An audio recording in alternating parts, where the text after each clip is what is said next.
Hello and welcome into another episode of Locked On Wolves. Today on the show, it's part two of a crossover episode with Nick Angstadt of Locked On Mavs. This time around, I ask Nick questions about the Mavericks, burning questions from the Timberwolves' perspective. What's best case, worst case for the Mavs? Who's guarding who on both ends of the floor? What do we most need to know about a completely new look Mavs team since the last time the Timberwolves saw Dallas pre-trade deadline? It's all coming on the show. Welcome in. You are Locked On Wolves.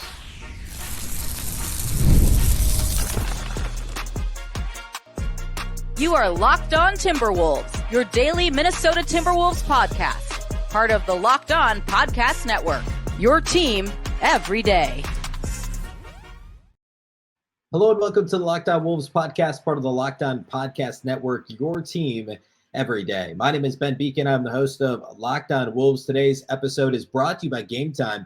Download the Game Time app, create an account, and use the code LOCKEDONNBA for $20 off your first purchase. Terms apply. Happy Wednesday, everybody. Happy Hump Day, and happy Game 1 of the Western Conference Finals tonight, 7:30, Target Center, TNT.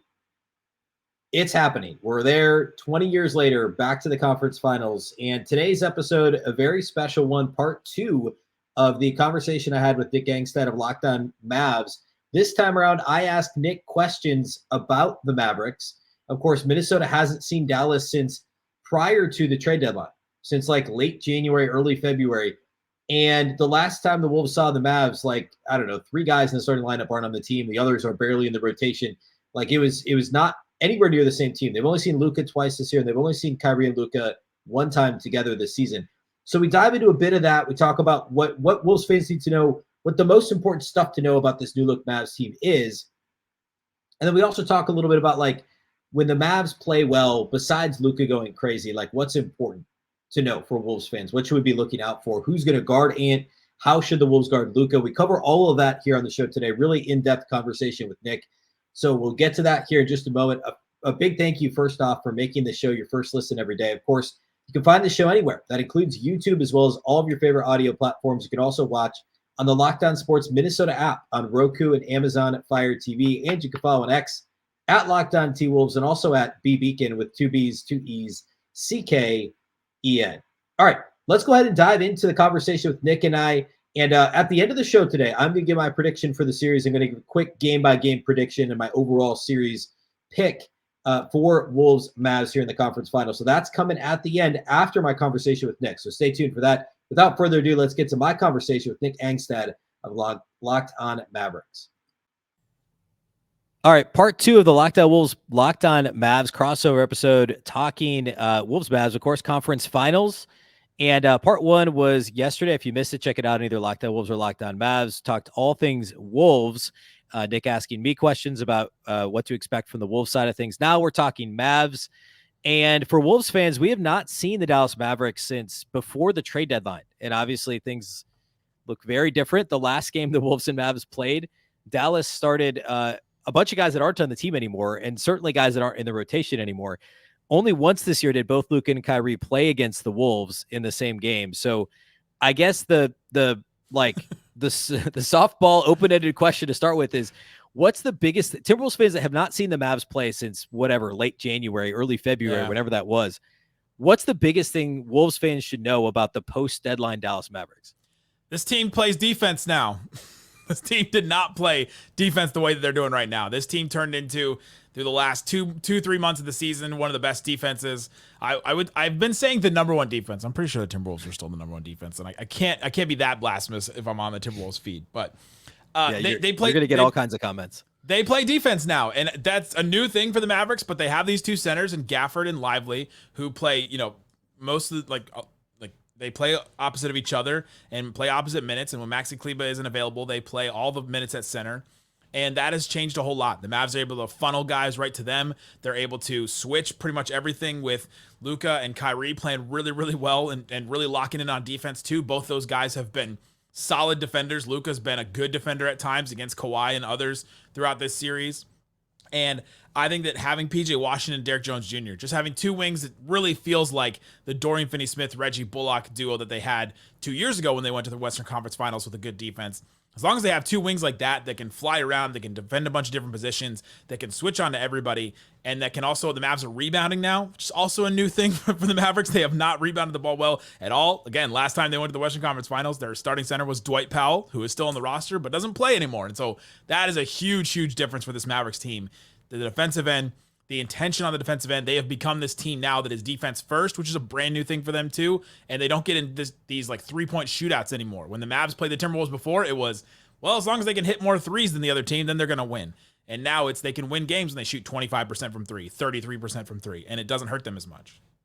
Yeah, and just kind of going through I try and with all these matchups go through all the numbers on like Cleaning the Glass and Basketball Reference and how do these teams match up? Just strictly looking at usually it's the body of work from the season. So like looking at Dallas, I mean I believe their 3-point rate was like first or second in the league if I remember correctly. And percentage wise a little bit lower, but like they shoot more quarter threes than any other team. And obviously that was a big deal in the series against the Thunder was guys like PJ Washington, shooting, what did he shoot? Like almost 41% from three for the series. Derek Jones Jr. shooting almost 38% for the series. And these are both guys that are sub 35%, I think sub 32% in terms of Derek Jones Jr. for their career from outside the arc. Is that more a function of like how OKC was defending Dallas and like, hey, we're leaving these shots open and then these guys got hot because they were wide open? Or would you think that was more a function of I don't know. I don't know that I'm asking you to like project that PJ Washington's now a 41% 3-point shooter, but like he turned into Klay Thompson, Ben Beecken. Is that sustainable from a Dallas perspective, or how much of the Dallas success over OKC was like these guys got hot from three? Yeah, if you run a Twitter account that has Shai Gilgeous-Alexander's profile, like picture in your profile, then this is a thing that you brought up over and over again. You guys just relied on 30% 3-point shooters to beat the Thunder, and it was fluky and all that. The thing is, all those shots were open. Almost every shot PJ Washington took from three was wide open. Every shot that Derek Jones Jr. took from three was wide open. I mean, they're giving them up. The Thunder allowed the most amount of corner threes in the NBA. It was like 13% of the shots taken against them in the regular season were corner threes. You knew those shots were going to be available, and the Mavericks really took advantage of it. They set two to the ball anytime there was some kind of action, with Luka or Kyrie. And so those guys were helping off of those corner 3-point shooters, and they were wide open. And so they took those shots and they knocked them down, which ended up helping the Mavs to win the series. They beat the Thunder from the 3-point line, which is a huge, huge way that they swung a bunch of those games. And so, yeah, like those shots were open. I mean, yes, they shot really well from it, but you're not talking about 30% Derek Jones Jr. You're talking about, does he shoot 40% on wide open catch and shoot threes? That's what you're talking about at that point. So you can't really look at just his 3-point percentage and say, well, that's the type of 3-point shooter he is, if all of his shots are going to be wide open like they were. Right. And that's one of the areas where I think the Wolves can kind of claw back some of that is OKC is a good defensive team, obviously, but the Wolves were the best. Yeah, right. And the Wolves were the best all year, as we talked about. And in terms of defending the 3-point line, I know early in the season, there was a lot of talk about the Wolves, how much luck is involved in that. And certainly there is some, but they still finished the year, opponents, Minnesota was 5th in defensive 3-point percentage, 4th in above the break 3-point percentage for opponents. They do a good job of, and that's accuracy, frequency wise. They do a pretty good job of denying those as well because they close out so well. Big part of that is length. The big part of that is athleticism, their ability to scramble and recover. And because their individual defenders are so good, they don't put two on the ball very often. That may change against Luka. It may have to change. I think likely Jaden McDaniels gets that matchup. And then, we kind of see what happens there, right? Like, I think that's where it starts, and it starts on Kyrie. What in your opinion what did OKC do that led to all of these open threes? And, is that something that Dallas is looking at and saying like, hey, because Minnesota's got these perimeter defenders, this is going to look different? Or is this just more Luka is Luka and it doesn't really matter what the defense does? Yeah, at a certain point, it doesn't matter because Luka is Luka, and eventually everything breaks down. Like the way that you talk about playoff series, especially on offense, is it all gets broken down to the studs, and eventually it's just one player versus one defender, read and react, maybe throw a screen on there. Who's going to switch and who's not going to switch. So you're calling up, the same guy every time to come up and set the screen. But yeah, they were sending two to the ball, and they were trying to stop Kyrie, and they were trying to stop Luka, and they tried their best. But at a certain point, they just made the right reads. And Kyrie had a couple of games where he didn't score the ball that well, but he had double-digit assists, and he was making the right reads and all that. And so I think that the Thunder selling out, the Mavs sold out on the Thunder threes. They made Lou Dort beat them. They made Josh Giddey beat them by selling out on some of those threes. And the Thunder sold out on the 2 stars, and they really just set multiple to the ball anytime those guys had the ball, and that allowed the role guys to beat them in a lot of different ways. It wasn't just threes either. Derek Jones Jr. got a bunch of attempts off the short roll. So did Derek Lively, where they were sending 2 to the ball, and so all of a sudden he's just wide open on the free throw line, has to make a decision and then kick out, and he got another guy would get a 3 or a layup or something like that from that. And so the action it all gets broken down at a certain point, and you're just like, all right, it's Luka versus a defender, and that has proven to be good for the Mavs so far. Who do you think I already said, I think it's Jaden that guards Luka. And I think, Ant said in his post-game interview after game 7, I've got Kyrie. He said that immediately. I think it was to TNT. That's likely how the Wolves are going to roll this thing out, but they've still got Nickeil Alexander-Walker. They've still got, I guess he's your primary other perimeter defender that you're going to rely on. But who do you think on the Wolves roster is likely to have the most success guarding Luka? Do you think that they end up they don't have a Lou Dort that's got the strength, the physicality necessarily, and Jaden will get overpowered and pick up ticky-tack fouls occasionally? Is there anybody on the Wolves that you're worried about guarding Luka, or is this just they're going to have to commit 2 to Luka and then it's going to be those open threes like what OKC gave up? This is going to sound dismissive. The only thing I'm worried about guarding Luka is his own knee. which is a real thing. This is something that's been an issue. He's been on the injury report every single game. He's been questionable going into games. It's a right knee sprain that he's had this whole time. It limited him. He was not able to play Zubac off the floor as well as he had in past seasons. Now Zubac has gotten better, and maybe the Clippers are set up better to have him play more, but he didn't dominate him in that matchup in the same way that he always has. It's a running joke on Mavs fans that Zubac just at night has nightmares of Luka guarding him one-on-one, and it just wasn't the same. And so I'm concerned about a Gobert switch on him in a way that I wasn't before with Luka, because he just doesn't have the same burst. He doesn't have the same lift. He can still shoot 60%, which he did in game 6 and ended up winning. He can summon and muster some really good scoring games for himself, but he just isn't the Luka where he has the most 40-point games in the playoffs under the age of 22 of anybody. He would have these crazy playoff games. He's always been a great playoff riser. And there's just been games where you go, man, did he just score 18 points? Did he just look normal against the rest of this team? And so I think that is something that I'm concerned about with Luka. You mentioned the physicality of Lou Dort. That messed with Luka a lot, because then Luka wasn't getting fouls against Lou Dort, and then he would get frustrated with the refs. That was another big thing that has just been a thing his whole career. But without the physicality, I don't know that I'm worried about an individual defender with Luka. You've got to put your team against him. And I thought that the matchup with the Timberwolves was good even before the trades. I thought that Luka matched up well with him. The thing I am worried about, though, is if his knee has him compromised like he has been, it's just not the same. And so I don't know if I feel as good about the matchup if he's not going to be 100%. Yeah, I think that that's interesting that you felt that way, because before the trade deadline, I felt better about the Wolves matchup against the Mavs, because I felt I guess the one game Luka, the one game that Luka played against the Wolves this year, or I guess he played 2, but the first game he had 39 points on 27 shots against the Wolves. And Ant had a terrible game that game. The Wolves still ended up winning, right? So I still have to go back and watch that one and see exactly what happened, but that's interesting. All right, I want to get to the flip side of the matchup here next. I want to get to how the Mavs will take care of Ant. We'll do that here next. Today's episode of Locked On Wolves is brought to us by our friends at Game Time. Game Time is an authorized ticket marketplace of the NBA, which makes getting playoff tickets even faster and easier. Prices on the Game Time app actually go down the closer it gets to the tip-off, with killer last-minute deals, all-in prices, views from your seat, and their lowest price guarantee. Game Time takes the guesswork out of buying NBA tickets. And it's not just NBA tickets, it's any sort of tickets. You can get up to 60% off buying last minute for sports, concerts, comedy, theater. I attend all of those, and Game Time is the best way to get tickets, especially if you're a procrastinator like me. Whatever your favorite artist is in town, if it's going to a comedy show, whatever the case may be, Game Time is the best place to go. They also have zone deals. You can save even more when you choose a section and let Game Time choose the seats. You can also get a panoramic view from your seat in the app before you buy, and their lowest price guarantee says that Game Time will credit you 110% of the difference if you find a price somewhere else.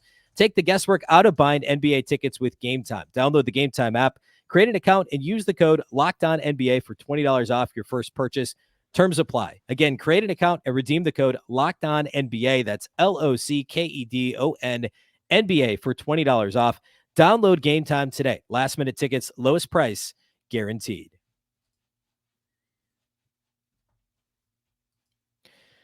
All right, so let's talk about the other side of the ball. And Anthony Edwards has been guarded a couple of different ways so far this playoffs. Like Phoenix loaded up on Ant, like the whole series. They gave it away in game 82 when Phoenix dominated the Wolves. Ant struggled with it, but he had 5 days to study up. The coaching staff had 5 days to say, hey, Ant, here's how you need to beat, 2 on the ball or 2.5 plus on the ball as Phoenix guarded you.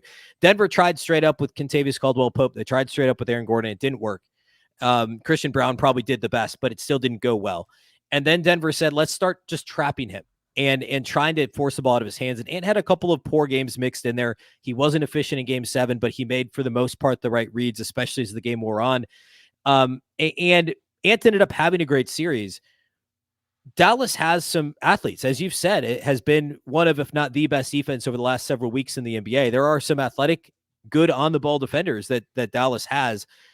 How do you think the Mavericks open the series guarding Ant? Do they go straight to 2 on the ball, or is it some combination of, Derek Jones Jr. and, whoever else that may take the challenge, Josh Green, of guarding Anthony Edwards one-on-one?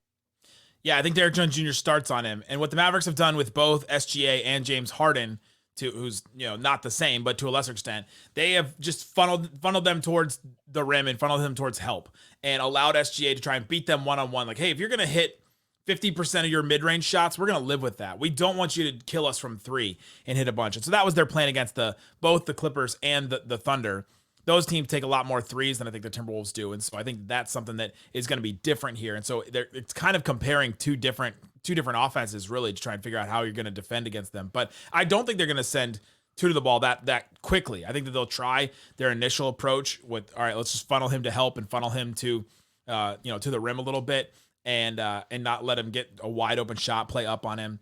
But I think they will send a trap eventually, because I think that they'll say, all right, Towns, you got to beat us. All right, Conley, you got to beat our size. Gobert at the rim, you try. Like, can you do a post move? Like, I don't know. Last time he played a playoff game in the American Airlines Center, he threw a hook shot right off of Jerry West's head, which was Theo Pinson came on Locked On Mavs that year, and that was the most I've laughed, I think, maybe on the show, is when he said he's like, the whole bench just started looking at each other and just said, he just hit Jerry West right in the face. Rudy post-ups are not aesthetically pleasing, but points per possession, the Wolves will actually like. Sure. It's Chris Finch has said this before. Like, they actually they kind of sort of work. You don't want them. You're not scheming them up, except for that inbounds play when he hit that crazy fadeaway against Denver. Like, you're not trying to get those, but like the Wolves, to a fault, sometimes it's an issue. We'll try and force the ball to Rudy if he's got a mismatch. So yeah. I mean, but like, it's going to end in either a ridiculously awesome made shot or hitting, hopefully not a Hall of Famer, but somebody in the head with an errant shot. Yeah, it's just because the logo on the corner of the backboard is sitting there, which was that was too funny. The opens. Well, he actually had one this last game that, or no, maybe it was 2 games. Maybe it was game 6 that slipped out of his hands. That was just like, I mean, Rudy has these, and that's one of the reasons why he gets clowned all the time. But like, he's so right. He's so I don't know. He's still such an impactful player, regardless. It's just he's such a polarizing player. So related to the, I guess talking about how they may defend. Oh yeah, that's what I was gonna say. So like, the last couple teams that the Wolves have played haven't had that rim protector, right? So like Phoenix, Yusuf Nurkic, not a rim protector. Denver, Nikola Jokic, not a traditional rim protector, and no size behind him. So that's a little bit different than what, for Wolves Wolves fans to pay attention to than what Minnesota's faced with Phoenix and Denver, because there is rim protection. There's athleticism on the back line for Dallas that can at least challenge Ant at the rim.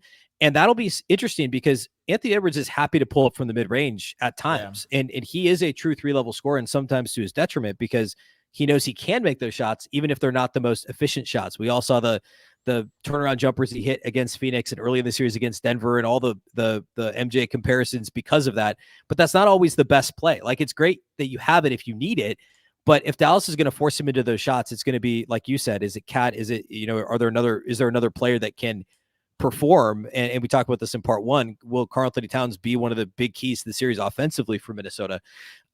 Looking at each bench unit, Minnesota has the 6th man of the year. They have Naz Reid. We talked about him in part one. He is fantastic. I mean, he had a massive stretch in game 7 in the 4th quarter over Denver. Dallas's bench looks very different than it did earlier this season. I mean, like, is this a Tim Hardaway Jr. series? I know he's like on the fringes of the rotation, but is this like they need a punch of scoring against a good defense, and so suddenly we're going to Tim Hardaway Jr.? Or what should Wolves fans be aware of when it comes to Dallas's bench? Did you hear that? That was the sound of a million groans of Mavericks fans when you said, "Is this a Tim Hardaway Jr. series?" I mean, my experience with Tim Hardaway Jr. following the Wolves is like he'll come out and and this is probably, I think, overall the THJ experience is that he'll randomly score 28, multiple games in a row, and then he'll do nothing for a long period of time. We're in the long period of time right now. Gotcha. Yeah. This is what we're in. In game 2 against the Thunder, though, he came out of nowhere, had been very bad for 2 months, and had 17 points in game 2 against the Thunder, and was a key reason why they won. And so they'll go to him at times. He has not been a key player off the bench for them, though, since the trades, basically. His role has really been limited. The key is, the key guy off the bench is Derek Lively, who has just been awesome. He's been awesome in 2 playoff series. I think he's going to get to play a lot in this series too because of the size there. And he was great against Zubats. He was pretty good against. He was really good against Chet. Outplayed him at times in that series, which I thought was interesting. And so that's the key for them. And the other key is Maxi Kleber coming off the bench. And that's the key to the Mavs playing 5 out. They do not play 5 out at all unless they have Maxi Kleber out there, because they don't go to PJ Washington at the 5. Maybe that's something they go to here, but they didn't against the Thunder, and they didn't really against the Clippers at all. And they really didn't in the regular season at all. So unless Jason Kidd gets real desperate and decides, let's try something that we've really never done that much this whole time, which I guess teams do. But if Maxey is able to play, he had an AC separation, so his shoulder, he had an issue with it. He came down really hard. He took a wild leap from like a foot inside the free throw line and jumped at Amir Coffey, and Amir Coffey kind of like hit him in the air, and he fell down right on his shoulder, and he's been out since then. Only played, it was like game 6 of the Clippers series. And so if he comes back, which he could, he was on target to come back. If he comes back, that changes a lot. The Mavs are able to give a bunch of different looks. The Mavs are able to play bigger, which I think is going to be key against the Timberwolves, and they need that kind of size against the Timberwolves. And they need the shooting of Maxi Kleber. He was shooting the ball really well, and one of their best 3-point shooters in that first round series against the Clippers. So those are the 2 key guys off the benches there. They're both bigs. All right, I want to talk about how the Mavs guard Karl-Anthony Towns and what happens if the Mavericks struggle in this series against the Wolves. What does that look like? We'll talk about all that here next. Today's episode of Locked On Wolves is brought to us by our friends at BetterHelp. The show is sponsored by BetterHelp. We all carry around different stressors, big and small. When we keep the bottled up, it can start to affect us negatively. Therapy is a safe space to get things off your chest and to figure out how to work through whatever is weighing you down.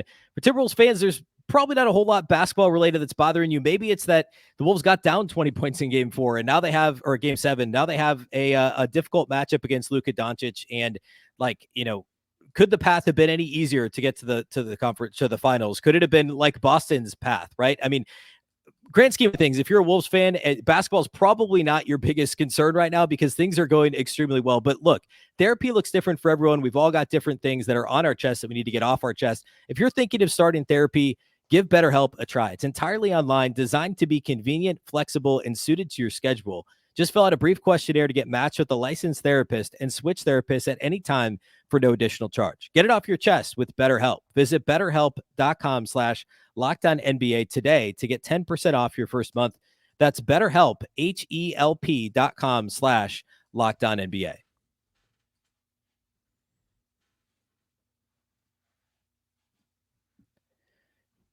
All right, so we talked about how the Mavs may guard Anthony Edwards. We talked in part one about how Karl-Anthony Towns may be one of the keys for this series for Minnesota.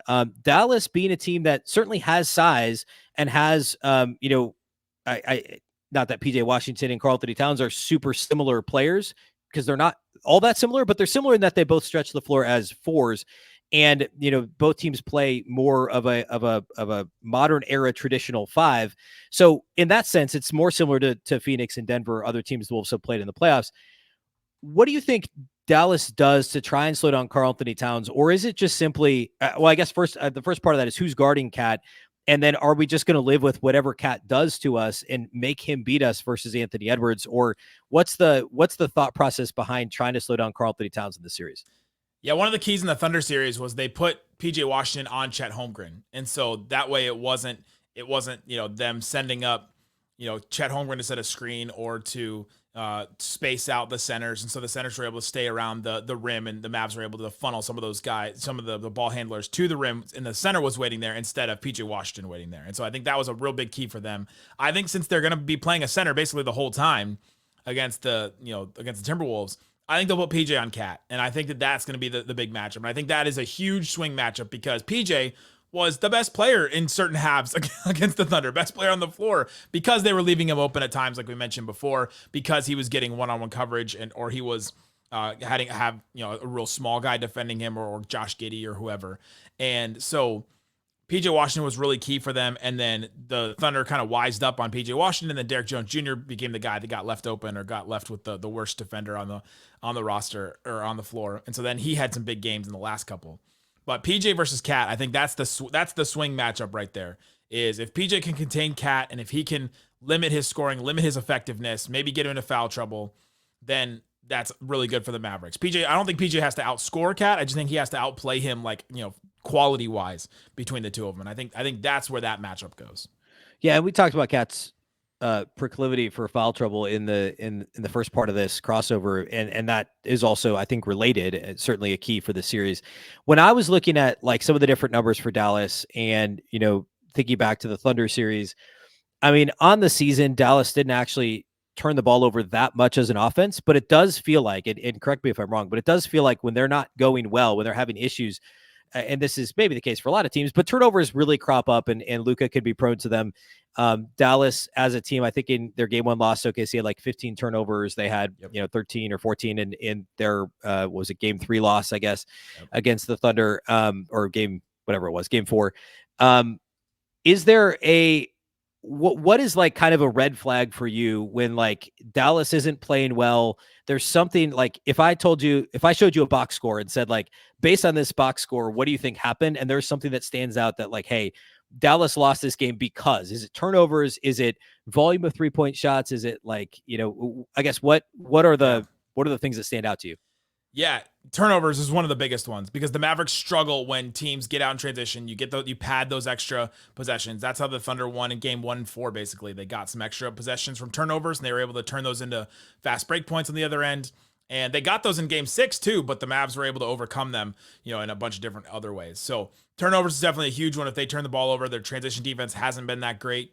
And so the other one is Luka's field goal percentage. It's literally been the difference. In the Thunder series, he shot 30% in game 1 and game 4. They lost both of those. He shot 40, 50, 60% in the other games, and they won those.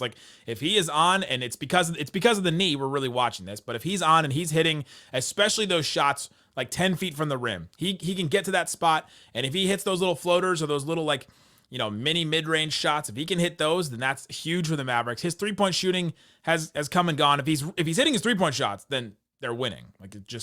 He becomes unguardable at that point, and it's proven that he's almost unguardable when his 3-point shot is going down. But as long as he's hitting those mini mid-range ones, they're not turning the ball over that much, and they need a couple other guys to come out and play. It's either PJ or Derek Jones Jr.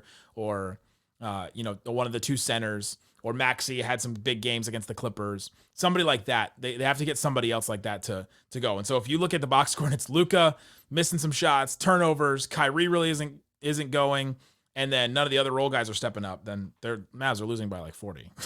So yeah. So I guess along those lines, if you had to pick I guess this is the last one. Outside of Kyrie and Luka, if you had to pick one player that looking back on the series, you were like, okay, this was the swing player for the series. Like for me with the Wolves in Denver is Jaden McDaniels, who wasn't great the first part of the series, was awesome in game 6 and game 7, scored 20 plus consecutive games for the first time in his career. Great defensively. Who's the one player that if Dallas wins this series in 6 or 7 games, because I don't think there's any way the series goes less than 5 games for either team. Who's that player that's not named Kyrie or Luka that makes the biggest difference for the Mavs? I think it's got to be PJ Washington so far. He had really big game.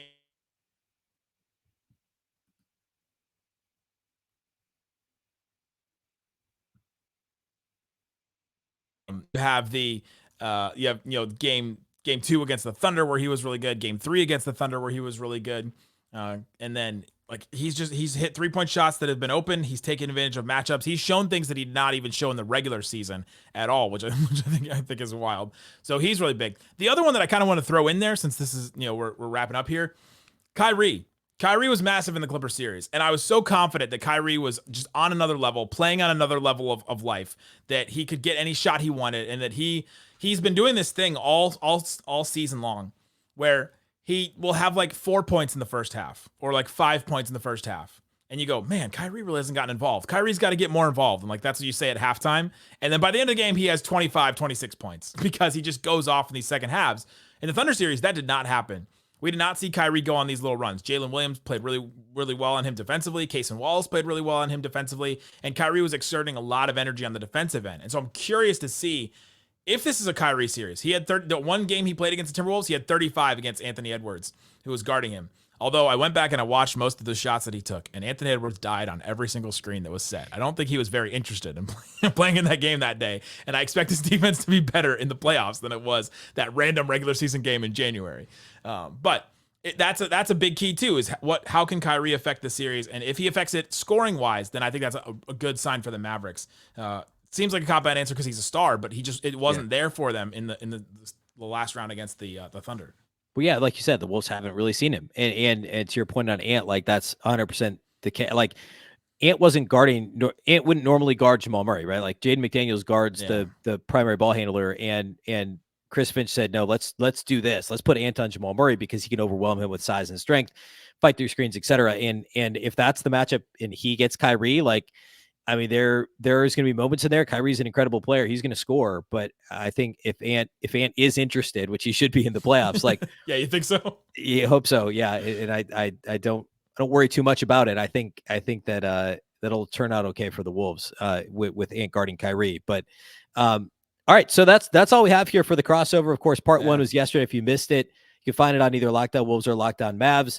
And this is part 2. Of course, tomorrow, or I guess today, is game 1 of the series. So we'll have post-game podcast, reaction, all that stuff coming up on Thursday's show. So be sure to subscribe and follow Locked On Wolves and Locked On Mavericks, wherever you get your podcasts. And we'll catch you next time. All right, there you have it. And this is going to be a fun series. Perhaps, depending if this is a long series, maybe we get back with Nick next week and talk a little bit about where we're at this point, at whatever point in the series. It's going to be a ton of fun. Mavs fans and Nick seem a bit more confident than I was expecting. Wolves fans are about as confident as I was expecting.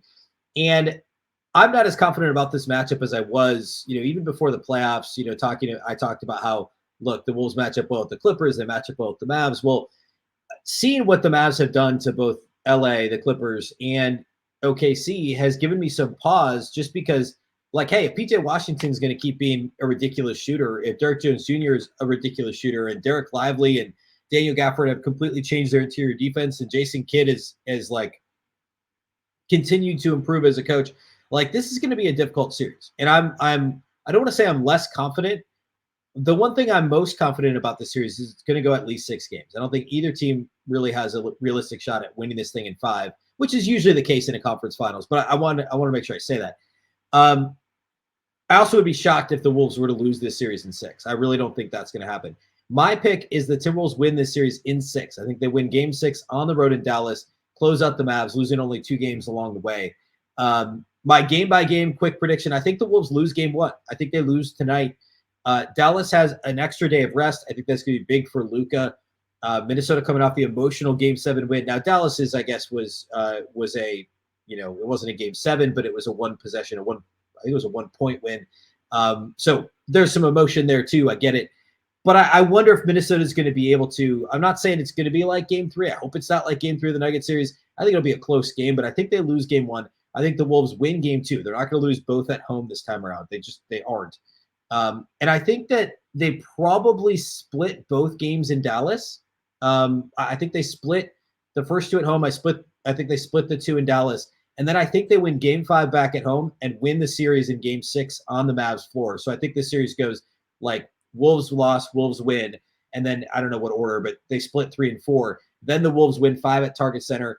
And then they win 6 on the Mavericks floor on June 1st, which is what, like Friday? I think it's like a week from Friday. So yeah, I mean, is that right? I don't know. It doesn't matter. It's June 1st though.